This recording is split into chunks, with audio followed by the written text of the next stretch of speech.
La vendeuse de la voiture dépose les 10 000 $ d'argent nouveau à sa banque. Contrairement à l'argent déposé à la banque centrale, cet argent nouveau ne peut pas être multiplié par le ratio de réserve. Il doit être divisé par ce ratio. Avec le même ratio de 9 pour 1, il est donc possible de créer un nouveau prêt de 9 000 $ à partir du premier dépôt de 10 000 $. Étape numéro 3. Si ces 9 000 $ sont déposés par une troisième personne, à la même banque ou dans une autre banque, ils permettent légalement un troisième crédit bancaire, cette fois pour 8 100 $. Comme les poupées russes, qui s'emboîtent et deviennent toujours plus petites, chaque nouveau dépôt peut mener à un prêt toujours plus petit, et cette série décroissante est infinie. Par contre, si l'argent fictif créé par l'emprunt n'est pas déposé à la banque, le processus s'arrête. C'est la partie imprévisible du mécanisme de création de l'argent. Mais le plus probable, c'est qu'à chaque étape, le nouvel argent sera déposé à la banque et que le processus se répétera bien des fois, et que finalement, presque 100 000 $ d'argent nouveau sera créé. Tout cet argent nouveau est créé à partir du processus de dette uniquement. Et tout ce processus est légalement autorisé par le petit dépôt de réserve initial de 1 111 $ et 12 cents qui demeure intouché à la Banque centrale. Autre facteur important. Avec ce système ingénieux, les registres de chacune des banques doivent montrer que la banque a 10% de plus en intérêt qu'en prêt. C'est donc un incitatif très fort pour une banque de solliciter des dépôts afin de pouvoir prêter davantage. Tout ceci crée l'idée fausse que l'argent vient des dépôts. À moins que chaque prêt successif ne soit déposé à la même banque, aucune banque ne peut prétendre avoir multiplié sa réserve initiale de presque 90 fois uniquement par des crédits bancaires. Mais il faut bien comprendre que le système bancaire est un circuit fermé. Un crédit créé dans une banque devient un dépôt dans une autre banque et vice-versa. En fin de compte, l'effet est grosso modo le même que si tout se passait dans une seule et même banque. En résumé, la réserve initiale d'un peu plus de 1 111 $ à la Banque centrale permet de récolter des intérêts sur des sommes allant jusqu'à 100 000 $, que la banque n'a jamais eu. Ça vous semble absurde? Écoutez un peu. En quelques décennies, à cause du lobbying féroce des banques, les obligations de réserve ont quasiment disparu dans plusieurs pays. Et les ratios actuels de réserve peuvent être bien plus élevés que 9 pour 1. Pour certains types de comptes, 20 pour 1 et même 30 pour 1 sont tout à fait communs. Plus récemment encore, les banques ont trouvé le moyen de complètement contourner les obligations de réserve en faisant payer des frais de dossier en plus du capital prêté. Alors, bien que les règles soient compliquées, la réalité est toute simple. Les banques peuvent créer autant d'argent qu'on est capable d'en emprunter.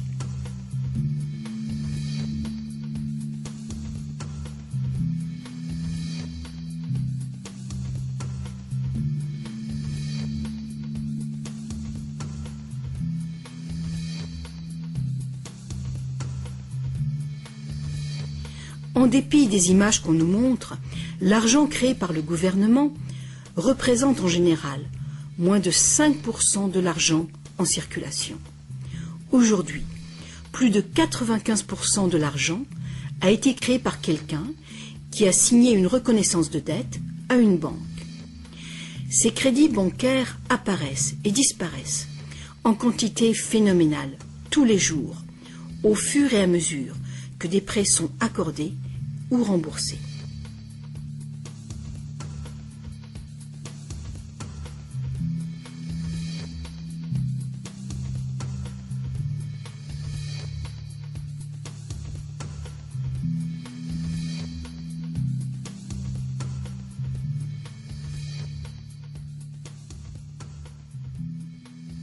Les banques ne peuvent utiliser ce genre de système qu'avec la coopération des gouvernements. Premièrement, les gouvernements passent des lois qui imposent l'utilisation de la devise nationale. Deuxièmement, les gouvernements permettent que les crédits créés par les banques privées soient payables dans leur devise nationale. Troisièmement, les cours de justice gouvernementales font respecter les obligations de paiement des dettes. Et enfin, les gouvernements adoptent des règlements qui assurent le fonctionnement et la crédibilité du système monétaire sans rien faire pour informer le public de l'origine véritable de l'argent.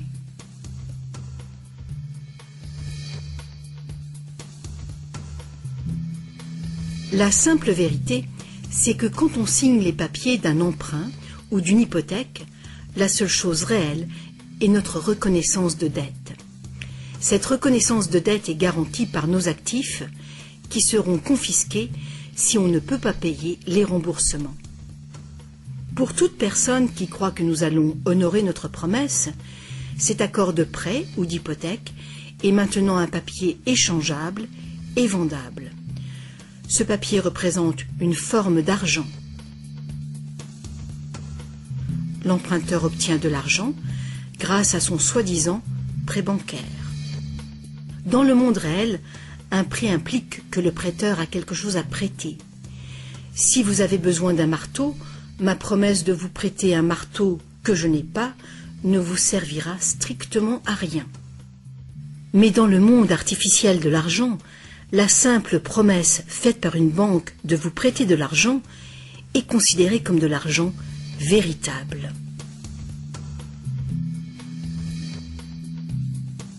Ici encore, la vérité est simple. Sans le document signé par l'emprunteur, le banquier n'a rien du tout à prêter. Est-ce que vous vous êtes déjà demandé comment tout le monde, les gouvernements, les entreprises, les familles, peut être endetté en même temps et pour des sommes aussi colossales?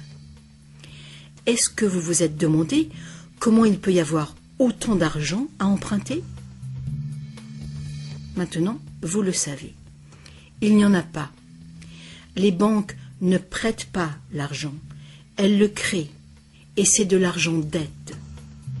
Comme la dette est potentiellement illimitée, la quantité d'argent créée est illimitée, elle aussi. Mais l'inverse est vrai également.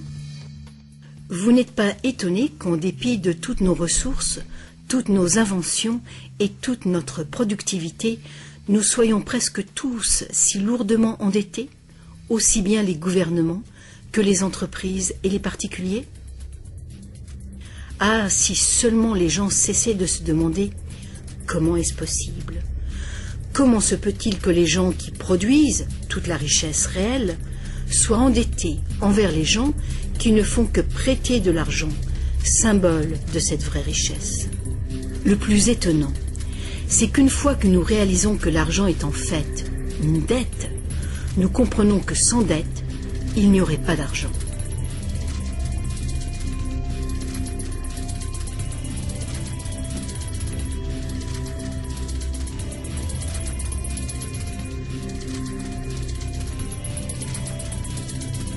Si toute cette explication est nouvelle pour vous, rassurez-vous, vous n'êtes pas seul. Beaucoup de gens s'imaginent que si toutes les dettes étaient payées, la situation économique irait beaucoup mieux. C'est sûrement vrai au niveau individuel. Quand on a remboursé ses prêts, on a davantage d'argent à dépenser. Mais il est faux de croire que s'il n'y avait plus de dettes, il y aurait davantage d'argent à dépenser. En fait, c'est tout le contraire. Sans dette, il n'y aurait pas d'argent du tout. Alors, vous voyez, nous dépendons complètement du renouvellement continu du crédit bancaire. Pas de prêt, pas d'argent. C'est exactement ce qui s'est passé durant la Grande Dépression. La quantité d'argent a fondu radicalement quand la quantité des prêts a chuté.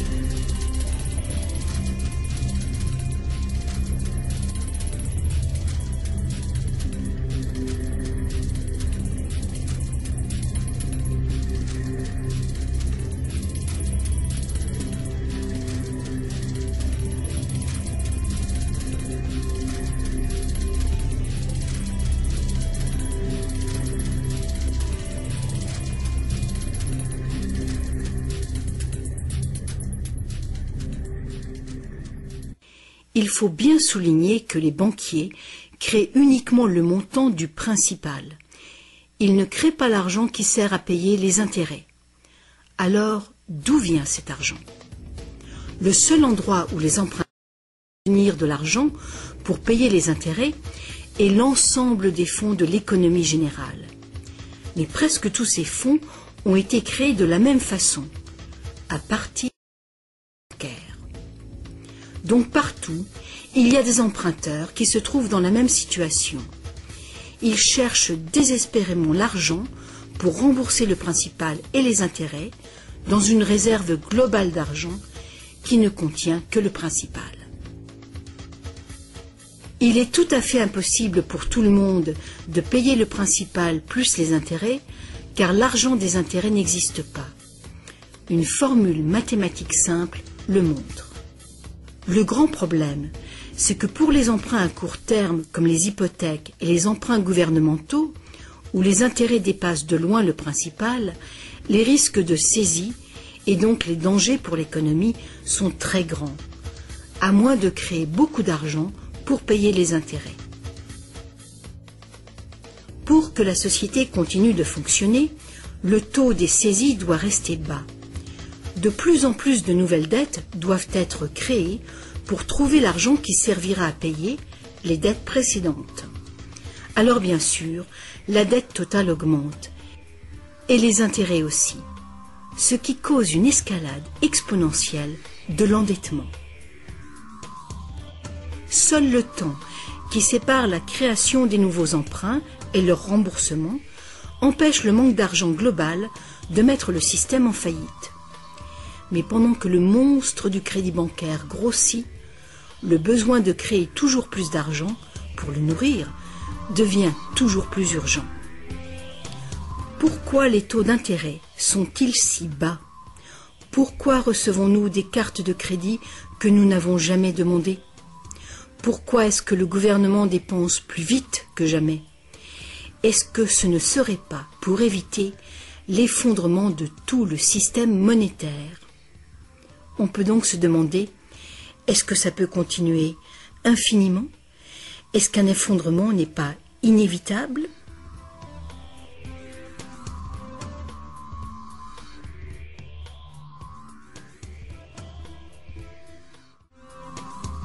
L'argent facilite la production et le commerce. Quand la quantité d'argent augmente, l'argent perd progressivement de sa valeur. C'est l'inflation. À moins que le volume de production et de commerce dans le monde réel augmente proportionnellement pour compenser cette augmentation. Ajoutez à cela que quand on parle d'une croissance économique de 3% par an, par exemple, on pourrait croire que c'est un taux constant. Eh bien, pas du tout. Les 3% de cette année représentent plus de matériaux, plus de produits, plus de services que les 3% de l'année précédente, car il s'agit de 3% d'un nouveau total. Ce n'est donc pas une ligne plate, continue, mais une courbe exponentielle de plus en plus raide. Le véritable problème est qu'une croissance perpétuelle de l'économie réelle exige une escalade perpétuelle de la consommation des ressources et de l'énergie. De plus en plus de choses doivent passer de l'état de ressources naturelles à celui d'ordures, année après année, juste pour éviter l'effondrement du système. La situation est grave, très grave. Alors quoi faire? Pour commencer, un concept radicalement différent de l'argent s'impose.